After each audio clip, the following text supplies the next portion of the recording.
Indo পারসিক ধারার ঐতিহাসিক এবং তাদের গ্রন্থের নাম তোমাদের সামনে তুলে ধরছি।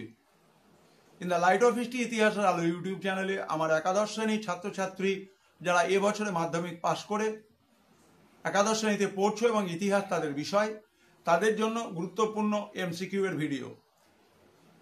আবু নাসের বিন উদ্বি তিনি একজন ইন্দো পারসিক ঘরানার ঐতিহাসিক। হাসান নিজামি তিনিও ইন্দো পারসিক ঘরানার ঐতিহাসিক। মিনহাজ উস সিরাজ তিনিও ইন্দো পারসিক ঘরানার ঐতিহাসিক। আমির খসরু তিনিও ইন্দো পারসিক ঘরানার ঐতিহাসিক। জিয়াউদ্দিন বারনী তিনিও ইন্দো পারসিক ঘরানার ঐতিহাসিক। খাজা আবদুল্লাহ মালিক ইজামি তিনিও এই ইন্দো পারসিক ঘরানার ঐতিহাসিক।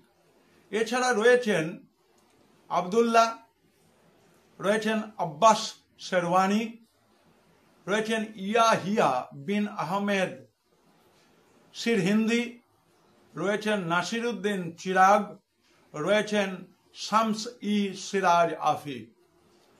আমরা শামসি সিরাজ আফিফ তার লেখা গ্রন্থের নাম তারিক-ই ফিরোজ শাহী। নাসিরুদ্দিন চিরাগের লেখা বিখ্যাত বইয়ের নাম খয়ের উল মজলিস। ইয়াহিয়া বিন আহমেদ সিরহিন্দি তার লেখা গ্রন্থের নাম তারিক-ই মুবারক শাহী, তারিক-ই মুবারক শাহী।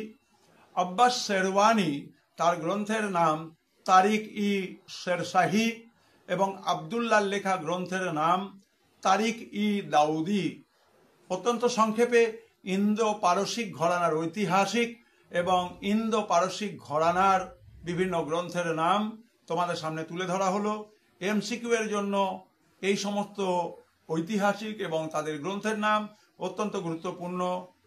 In the light off history ইতিহাসের আলো ইউটিউব চ্যানেল সাবস্ক্রাইব করো, বন্ধুদের কাছে শেয়ার করো এবং তোমাদের কোনো ভিডিও নিয়ে কোনো ধরনের বক্তব্য থাকলে কমেন্ট বক্সে গিয়ে কমেন্ট করো। সবাই ভালো থেকো।